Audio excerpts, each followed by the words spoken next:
Just a few minutes ago, we showed you that second video of alleged excessive force by a police officer.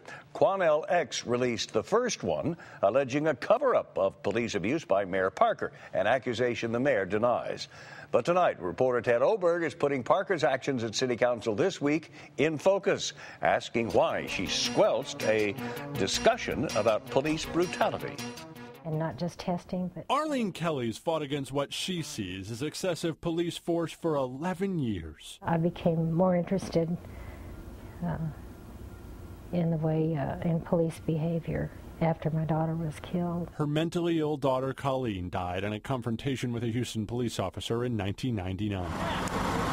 One shot killed her. And when she saw the video of Chad Holly, she couldn't sit still. I was so angry. Kelly spoke to City Council Tuesday, hoping something would change. This is not an isolated incident. And she wasn't an isolated voice. The problem is how very comfortable they were doing this in broad daylight, out in front of God and everybody.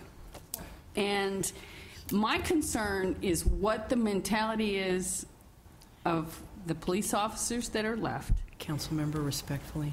But that's about where it stopped. Did you hear that last voice? Councilmember, respectfully. It's Mayor Anise Parker, and she's shutting the discussion down. You have a fiduciary responsibility to the city to protect the city. Parker, who's faced allegations of a cover-up since word of the Holly tape surfaced months ago, told council members they have a legal obligation to save the city money.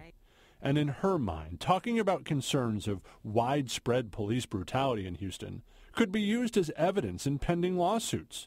So the mayor said, let's keep it out of the public chamber. We respectfully request that certain discussions be held with legal counsel out of this chamber. That's absurd to me. That is insanity to me. The warning to keep quiet didn't sit well with Councilwoman Jolanda Jones. Jones told us there's another way to save taxpayer money in lawsuits. It is in the taxpayers' best interest for us not to go beating kids. I mean, that's in the taxpayers' best interest. It still speaks of a cover-up to me. None of it was enough for Arlene Kelly, who stood at the podium Tuesday, 11 years into her fight. Now, most of all, fighting to just keep it out in the open. I just kept watching and waiting to see something positive come of it, but they were squelched. This was just a moment in the week-long discussion we've had since the Holly videotape came out, but a moment we decided needed a little more inspection. We asked the mayor to provide her thoughts on it. She declined. In Focus, Ted Oberg, 13 Eyewitness News.